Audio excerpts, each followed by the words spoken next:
Дай сюда!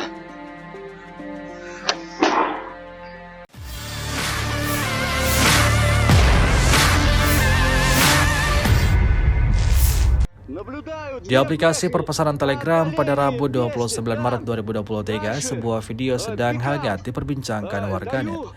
Dalam rekaman tersebut, menunjukkan pertempuran sengit di wilayah Bakhmut, di mana unit artileri tentara bayaran Rusia menyerang sejumlah kendaraan militer Ukraina yang sedang beroperasi. Penyesuaian tembakan artileri dari drone membuat target meledak dan hancur berkeping-keping, seperti yang tampak dalam rekaman. Hingga video ini beredar, beragam komentar dituliskan warganet. Чуть дальше есть попадание по пехоте. Сейчас вижу вражеские пикапы в количестве 5 штук. Сейчас дам точку.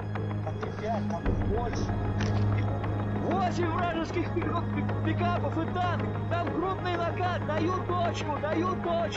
Они ждут, эвакуация будет производиться.